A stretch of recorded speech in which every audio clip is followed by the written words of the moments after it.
Bonjour à tous et bienvenue dans cette nouvelle vidéo. Aujourd'hui, je vais vous mettre au courant. A tout de suite. J'avais réalisé il y a un bon moment une vidéo qui expliquait mes choix en matière d'énergie électrique. Alors qu'il y a eu très certainement un roulement dans les abonnés depuis cette vidéo, il m'a semblé opportun de refaire le point sur mon installation. Mais je vais cette fois essayer de faire les choses de manière un petit peu plus schématique. Avant de commencer, je précise que je n'ai apporté aucune modification au câblage existant, ni même à l'équipement existant, c'est-à-dire le chargeur qui se trouve en dessous du siège, qui permet donc de charger la batterie cellule, ni la partie branchement au secteur ou quoi que ce soit d'autre, hormis le passage d'une batterie plomb pour la cellule à une batterie lithium. Absolument rien n'a été modifié à l'installation faite par Chausson ou par Fiat. Ce qui ne m'a pas empêché, évidemment, de faire des ajouts, comme on le verra par la suite, et comme vous le savez, notamment des remplets, etc. Commençons par le porteur, pour lequel il n'y a pas grand-chose à dire, si ce n'est qu'il dispose simplement de sa batterie d'origine sous les pieds du conducteur, et de son alternateur d'origine, dont je ne connais pas du tout les caractéristiques, et qui ne m'intéresse guère à dire vrai. À noter que j'ai vu sur une chaîne américaine, une chaîne YouTube, Living the Van Life, dont je vous ai déjà parlé plusieurs fois, un Sprinter disposant d'un second alternateur. Je ne sais pas si c'est une option Mercedes ou si c'est de l'aftermarket, mais en tout cas, il peut charger ses 6 batteries lithium de 100 ampères-heure en 2h30 de temps de conduite. Donc vous imaginez 600 ampères en 2h30 de temps de conduite. Bon, c'est un autre level et c'est évidemment un autre budget qu'un pauvre chausson Fiat construit en partie avec les pieds. Donc cette batterie porteur permet, comme vous vous en doutez, l'alimentation de toute cette magnifique électronique italienne, mais également le frigo en 12 volts durant la conduite, et le marchepied électrique qui, contrairement à ce que l'on pourrait croire, n'est pas alimenté par la batterie cellule. Au niveau de la cellule maintenant, je dispose donc d'une batterie lithium fer phosphate LiFePO4 de 105 ampères-heure de capacité. Cette batterie se situe sous la banquette. Je rappelle à toutes fins utiles que les batteries de ce type peuvent être déchargées jusqu'à quasiment 0%. Et dans l'absolu même, 100% de leur capacité est disponible, alors que pour une batterie plomb, la capacité utile se situe entre 30 et 50%. Si vous pensez qu'une batterie AGM ou gel est mieux lotie qu'une batterie plomb, et que cela constituerait donc un choix judicieux financièrement entre les batteries plomb pas chères et les batteries lithium qui sont, il faut bien le dire, hors de prix, vous vous trompez. Et si vous pensez que le nombre de cycles de décharge est plus élevé avec une batterie plomb qu'avec une batterie lithium, c'est un argument que j'entends régulièrement, vous vous trompez également. Une batterie plomb utilisée sans décharge au-delà de 50% aura une durée de vie de 500 cycles, soit le même nombre qu'une batterie lithium.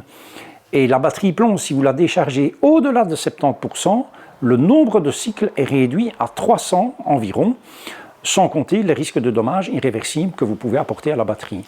Et quand je parle de cycle de décharge, il s'agit bien entendu d'une décharge complète de la capacité utile ou capacité disponible. Ça veut dire 50% pour une batterie plomb et quasiment 100% sur une batterie lithium. À titre d'information, j'ai actuellement 84 cycles pour ma batterie lithium qui a plus de 2 ans. Autant dire que j'ai largement le temps de voir venir. Pour résumer, avec une batterie lithium de 100 ampères-heure, vous avez 100 ampères-heure de disponible. Et pour une batterie plomb de 100 ampères-heure, vous avez 50 ampères-heure de disponible.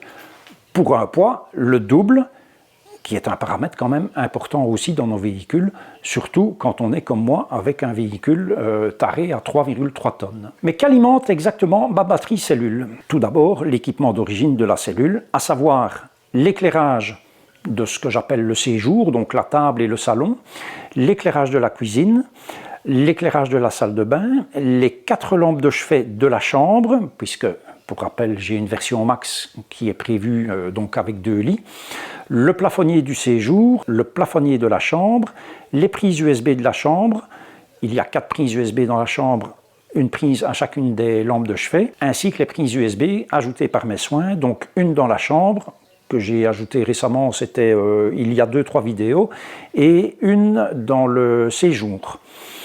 Et enfin, cette batterie cellule alimente aussi le combi Truma Diesel et son utilisation éventuelle en mode ventilation. Outre cet équipement d'origine, la batterie cellule alimente également, dans mon cas, la rampe LED RGB. Donc c'est une rampe dont je peux changer la couleur. Il y a 6 ou 7 couleurs, je pense, qui se trouve au niveau du séjour, que j'avais déjà dans le Vanulis numéro 1, que j'ai remis dans le Vanulis numéro 2. Je n'utilise plus guère cette rampe LED. Il y a ensuite un ruban LED. Alors pourquoi je dis dans un cas rampe et pourquoi je dis ruban? Parce que les deux rubans que j'ai achetés, les LED sont vraiment les unes à côté des autres. Il y a peut-être 1 ou 2 mm entre chaque LED et donc ça fait vraiment un ruban de lumière. Tandis que la rampe LED que j'ai installée précédemment, la rampe LED RGB, il y a 2 à 3 cm entre chaque LED, et donc c'est nettement moins joli. Voilà, c'est pour ça que j'aime bien parler de ruban. J'en reviens à ce qui est alimenté en plus des équipements d'origine. Donc je l'ai dit, la rampe LED RGB, le ruban LED de 5 mètres de long, qui est blanc froid, qui va du séjour à la chambre. Déjà, lui seul, à fond, il m'éclaire tout le van. Le ruban LED de 4 mètres de long, blanc froid également, ajouté il y a peu dans la chambre, j'ai fait une vidéo là-dessus. Et enfin, la batterie cellule sert aussi à recharger durant la nuit ma montre, mon smartphone, et en cas de soleil généreux, c'est-à-dire qui me permet via le panneau solaire de recharger cette batterie cellule, je recharge aussi appareil photo, caméra et éventuellement tablette. Je vous mets maintenant à l'écran le tableau des consommations des divers équipements. Et vous pouvez voir dans ce tableau que les deux rubans LED à pleine puissance consomment 4 ampères. Alors que les éclairages d'origine du van, tous allumés, donnent un éclairage pour une consommation qui est quasiment 50% plus élevée. Dans la pratique, le ruban LED de 5 mètres, dont on réduit un peu l'intensité, consomme environ 1 ampère et éclaire parfaitement bien l'intégrité du van. Donc pour moi, en hiver, ça va être parfait d'utiliser ce ruban LED. Alors ne me faites pas dire ce que je n'ai pas dit, l'éclairage d'origine du van est très agréable et selon moi très bien conçu. Je l'utilise d'ailleurs lorsque les conditions d'ensoleillement sont correctes, puisque ça pompe quand même plus d'énergie sur la batterie. Mais en hiver, quand je n'ai pas de soleil, pour recharger la batterie cellule, je privilégie mes deux rubans LED. Le rajout n'avait d'ailleurs pour seul but que l'économie d'énergie, et il n'était pas du tout question de vouloir faire quelque chose de joli ou quoi que ce soit. C'était vraiment pour l'économie d'énergie. J'en profite également pour rappeler la consommation du combi Truma Diesel en mode croisière. Donc après sa phase de démarrage, la consommation oscille entre 1 et 3 ampères. Au démarrage, durant 2 minutes, la consommation va de 10 à 13 ampères. Donc ça, c'est évidemment énorme, mais en même temps, ça ne dure que 2 minutes. Au moment de l'arrêt, pareil, la consommation remonte et elle grimpe à environ 9 ampères durant moins d'1 minute. Et pour être complet, je vous donne également la consommation du Truma en mode ventilation. Je rappelle que ce mode est disponible uniquement lorsqu'on dispose du Truma CP+, et il permet de ventiler le véhicule, donc de brasser de l'air ambiant, soyons clairs. Attention que s'il y a de l'eau chaude dans le bois l'air, la ventilation donnera de l'air chaud bien évidemment. Pour faire des contrôles avec une batterie de 100 ampères-heure, les valeurs de consommation données correspondent à peu de choses près au pourcentage de batterie consommée. Par exemple, en allumant la cuisine et le séjour pendant 1 heure, vous consommez 3,4 ampères-heure, soit environ 3,4% de batterie par heure. Tout cela est fort bien, me direz-vous, mais je n'ai parlé que de l'équipement d'origine du van, ou presque. Mais pas du reste, à savoir la machine à café Senseo, ordinateur, écran, drone, etc. C'est là qu'intervient la batterie portable Goal Zero, Yeti 1400 dans mon cas, donc elle a plus de 2 ans maintenant, elle a 2 ans et demi. C'est une batterie qui a une capacité de 1428 Wh ou encore 132 ampères-heure et une espérance de vie de 500 cycles. Ma version de cette Goal Zero n'est pas Wi-Fi, donc je ne sais pas savoir quel est son nombre de cycles actuel. Mais j'imagine que comme pour ma batterie cellule, je dois en être loin. Et je dois certainement encore en être plus loin que la batterie cellule, puisque la Goal Zero n'est pas utilisée énormément. Ici, ça fait 2 mois que je suis branché quasiment tous les jours, et donc la Goal Zero n'est pas utilisée. Cette batterie Goal Zero est totalement indépendante du van. C'était un choix, c'était une volonté de ma part dès le départ. À une nuance près, mais j'y reviendrai plus tard, je l'utilise pour alimenter mon écran, qui n'est pas une TV, je le rappelle encore une fois, je n'ai pas de TV, c'est un écran d'ordinateur. Je l'utilise pour recharger ordinateur, je l'utilise pour recharger drone, et tout ce qui est gros consommateur, comme ma machine à café Senseo qui bouffe 1400 watts pendant 45 secondes pour me faire un délicieux café. Pour me faciliter la vie, j'ai un bloc multiprise qui est branché sur la Goal Zero, et sur ce bloc sont branchés en permanence la machine à café et l'écran. Dans la partie suivante de la vidéo, vous allez comprendre vraiment pourquoi cela me facilite la vie de travailler comme cela. Accessoirement, je dispose d'une petite batterie Blue Yeti. Alors cette batterie Blue Yeti, comme vous le savez, je l'ai reçue du fabricant Blue Yeti parce que j'ai fait une vidéo, c'est la vidéo numéro 78 qui présentait cette batterie. Et donc cette petite batterie vient seconder au besoin ma Goal Zero pour des petits besoins. Recharger une fois la tablette, quand je vois que ma Goal Zero commence à être un petit peu bas, ben voilà, je switch les petites choses à recharger, je les passe sur cette petite batterie. Mais ce n'est pas tout. En avril l'an passé, je me suis dit, en fait, quand il y a une profusion de soleil, c'est de l'énergie gratuite, mais que je n'utilise pas vraiment, puisque ma Goal Zero, je ne la recharge pas avec le soleil. Elle avait été livrée avec son panneau solaire, mais qui est un panneau rigide, donc que je peux mettre dehors. Il y a un petit pied pour la déposer à plus ou moins 45 degrés, et ça prend de la place, et ça rentrait parfaitement bien dans la soute du précédent van, mais par contre, dans celui-ci, puisque c'est une version max, ça ne rentre plus. Donc, je ne l'avais jamais utilisé, pour tout dire, puisque j'ai une autre solution de recharge.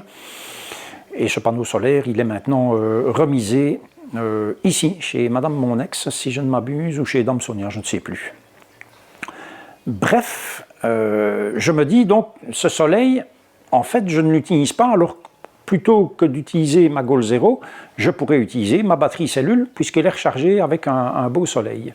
J'ai donc décidé à ce moment d'installer un convertisseur, dont j'ai parlé dans la vidéo numéro 46, Mon choix s'est porté sur un convertisseur Victron Energy Phoenix 12 800VA qui délivre une puissance continue de 600 watts.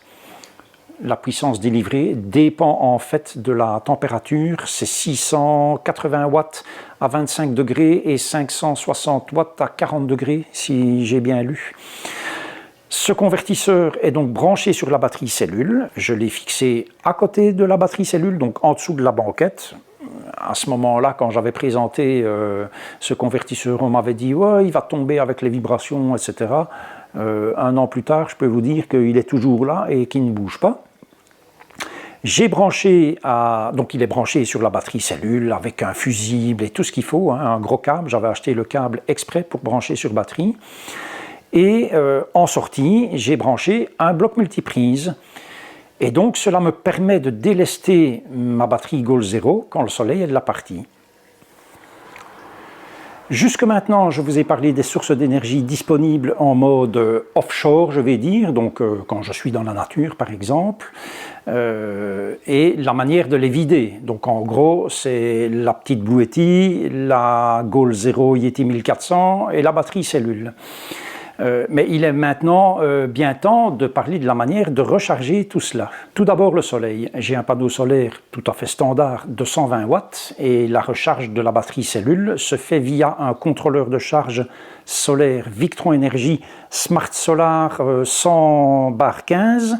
C'est un chargeur MPPT en lieu et place du banal chargeur PWM Vecline qui était livré d'origine. Alors, je ne suis pas un spécialiste du tout de la question, donc je vous laisse chercher sur Google les avantages d'un chargeur MPPT par rapport à un chargeur PWM. Au plus fort de la bonne saison, ce panneau solaire me permet d'être quasi totalement autonome en 12 volts, mais aussi en 220 volts grâce au convertisseur 800 VA. Et ça, même en rechargeant mon vélo qui est un très gros consommateur de courant. Il ne faut pas oublier qu'à la bonne saison, le Truma ne fonctionne que pour donner de l'eau chaude le matin, donc il fonctionne environ 40 minutes pour chauffer l'eau. Pareil éventuellement le soir, et encore quand on mange des plats froids, la vaisselle elle se réduit à vraiment pas grand chose. Et l'éclairage est fort peu utilisé. En hiver, en particulier l'hiver passé et même le printemps passé, qui a été absolument pourri chez nous en Belgique, je n'utilise pas le convertisseur afin d'économiser un maximum d'énergie. Donc à ce moment-là, je repasse vraiment sur une utilisation beaucoup plus fréquente de la Goal Zero. Et donc je ne garde l'énergie disponible de la batterie cellule en imaginant que je n'ai pas de soleil pour recharger. Pour les éléments critiques, c'est le chauffage et l'éclairage le soir. L'an passé, comme je l'ai dit, ça a été un véritable cauchemar en matière d'électricité. Parce qu'on n'a pas eu de soleil, il pleuvait tout le temps, l'été a été pourri, le printemps aussi. Au mois de juillet, on a eu des inondations qui ont causé, ici en Wallonie, pour plus de 2 milliards d'euros de dégâts. Donc ça a été vraiment compliqué. Que faire pour remédier à ça? Je vais en parler à la fin, mais en gros, de toute façon, moi pour le moment, je ne vais rien changer du tout. Ça, c'est pour le soleil. Autre moyen de se recharger, se brancher sur le secteur, forcément. En voyage, sauf à être exceptionnellement dans un camping, et c'est arrivé 2 fois en 2 ans, je ne suis jamais branché sur le secteur. Par contre, quand j'étais à mon port d'attache ou que je suis chez ma compagne, comme maintenant, pour garder Maya, bien sûr, je me branche sur le secteur. Ça me permet de ne pas me tracasser de l'énergie, mais surtout de faire aussi une substantielle économie de gaz pour le frigo. Je vous ai dit un peu plus tôt dans la vidéo que j'avais branché un bloc multiprise sur ma Goal Zero. Eh bien, quand le van est branché sur le secteur, je débranche la prise de la Goal Zero et je la branche dans une des prises 220 volts du van. C'est la prise qui se trouve au-dessus de la table, en fait, dans le coin. C'est une opération qui me prend 10 secondes. Et accessoirement, je branche alors le câble de recharge de la Goal Zero sur ce bloc multiprise. Et donc, le bloc multiprise n'est plus alimenté par le 220 volts de la Goal Zero, mais il est alimenté par le 220 volts du secteur, puisque le van est branché sur le secteur. Donc c'est très facile et tous mes équipements continuent de fonctionner juste en changeant une prise de place. Alors, on m'a déjà parlé de modifier l'installation de manière à avoir du 220 volts sur les prises du van via la Goal Zero. Je vous redis ici que ça ne m'intéresse pas du tout. Ça me ferait modifier l'installation d'origine, chose que je préfère éviter. Et de 2, je préfère de loin mes 2 blocs multiprises, donc celui qui est branché sur la Goal Zero et celui qui est dédié au convertisseur. Parce que de toute façon, les prises 220 volts qu'il y a dans le van, c'est une au-dessus de la table, une au-dessus de la cuisine et une dans la salle de bain. Donc je ne sais rien faire avec ça, je préfère les 2 blocs multiprises que j'ai. Ne me demandez pas la vitesse de charge de la batterie cellule quand on est branché sur le secteur, je ne la connais pas et à dire vrai, elle ne m'intéresse pas vraiment. Quand je me branche, je sais que c'est pour plusieurs heures. Pour être complet, et c'est sans doute le gros point faible de ma Goal Zero, sa vitesse de charge sur le secteur est très lente, 25 heures pour une recharge complète. Les nouvelles versions, fort heureusement, font beaucoup mieux que ça. Et pour finir, la dernière méthode pour recharger ces batteries, vous allez me dire aller en vacances, mais non, c'est pas ça. Rouler, tout simplement. J'ai déjà entendu moult histoires concernant l'alternateur dit intelligent. Dans mon cas, je ne sais pas du tout si c'est un alternateur de ce type dont je dispose. Ce que je peux vous dire, c'est qu'il recharge la batterie cellule entre 15 et 28 ampères, puisque je vois ça via l'application dédiée à la batterie. Ce n'est pas très élevé. Vous me direz que je pourrais installer un chargeur DC-DC qui me permettrait une recharge plus rapide. Oui, mais non. Parce que, outre l'aspect financier, je vous rappelle que je suis en 3,3 tonnes et que chaque kilo compte. Je me contente donc des valeurs que j'ai. Et la Goal Zero, me direz-vous, là, la situation est totalement différente. J'ai fait l'acquisition avec cette batterie de ce que Goal Zero appelle le Yeti Carlink. Il s'agit d'un module qui est fixé sur le dessus de la batterie, en dessous de son couvercle, et qui dispose d'un gros câble qui est branché directement sur la batterie porteur en dessous des pieds du conducteur. En roulant, la Goal Zero recharge entre 250 et 380 watts avec ce Yeti Carlin, ce qui veut dire que la batterie complètement déchargée, elle serait rechargée en roulant moins de 4 heures. Pour ce qui est de la petite Blue Yeti, j'ai son panneau solaire portable et pliable pour la recharger. Panneau solaire qui fonctionne très bien. Il y a une vidéo que je mets en lien ici au-dessus. Mais j'ai aussi un adaptateur secteur qui recharge à 200 watts. Voilà, vous savez tout de la manière dont je gère l'électricité. Ce qu'il faut retenir de cela, c'est qu'au final, j'ai été au plus simple. Pas de multiplication de panneaux solaires. J'ai déjà vu certains qui avaient le toit recouvert de panneaux solaires et qui au final avaient un véhicule qui pesait je ne sais combien, mais largement au-dessus des 3,5 tonnes. Pas de multiplication de batteries AGM ou gel qui pèsent le poids d'un âne mort. Pas d'écran de contrôle qui, à mon sens, ne servent à rien. Maintenant, ceux qui en veulent, ils en mettent, hein. Mais moi, je trouve que ça ne sert à rien. Dans mon cas, j'ai les applications qu'il faut, donc l'application Victron sur mon smartphone, l'application de la batterie. Et surtout, j'ai une séparation quasi totale de l'équipement d'origine et de la batterie lithium, de tout le reste, de tout ce qui est mon équipement propre, à l'exception notoire de la bonne saison durant laquelle mon convertisseur Victron déleste ma batterie Goal Zero comme je l'ai expliqué. Non seulement je n'ai pas tous mes œufs dans le même panier, mais en plus, en cas de revente du van, en 15 minutes, tout ce que j'ai installé est démonté. La batterie lithium, le câble du Yeti Carlink, le chargeur solaire et la Goal Zero qui est simplement posée en dessous de la table. Est-ce que je changerais quoi que ce soit si j'avais les moyens? Très certainement. Déjà, je prendrais une batterie lithium de 200 ampères-heure. Ensuite, je mettrai non pas un panneau supplémentaire, mais je changerai le mien pour mettre un panneau de 200 ou 300 watts. Et puis, une fois cela fait, j'opterai sans doute pour un frigo à compression. Et puis, je changerai aussi sans doute ma Goal Zero pour une EcoFlow Delta ou une EcoFlow Delta Max. Donc, messieurs de chez Dometic, Victron, Énergie ou EcoFlow, depuis 2 ans que je fais votre publicité pour pas un copec, n'hésitez pas à sponsoriser l'une ou l'autre vidéo. J'espère que cette vidéo vous aura été utile, qu'elle vous aura plu, et je vous dis à la prochaine. Et d'ici là, prenez grand soin de vous. Et boum, c'est fini. Je vais venir faire le bêtisier, j'ai envie de dire quelque chose. Ah, apparemment, ce n'est pas fini parce que Dame Sonia, ça tourne. Est-ce qu'il y a toujours un carré rouge dans l'écran? Oui. Donc ça tourne toujours. Dame Sonia veut mettre quelque chose pour le bêtisier. Donc la voilà. Bonjour à tous. Regardez comme elle est illuminée de 1000 feux. Un beau week-end. Cette dame est une lumière. Eh oui. Alors, je voudrais préciser une chose, c'est que Joss a dit qu'il n'avait pas tous les œufs dans le même panier. Moi, je voudrais préciser aussi qu'il n'a pas toutes les frites dans le même sachet. Ah, mais ça, c'est une expression belge que les Français ne connaissent pas. Donc, ça veut dire qu'il n'a pas tous les neurones à la bonne place. À bientôt. N'importe quoi. C'est n'importe quoi. Vous voyez, on leur donne la parole. On leur donne la parole. Vous voyez ce qu'elles en font? Elles en profitent pour des revendications ou des déclarations qui n'en sont pas. Allez, salut à tous.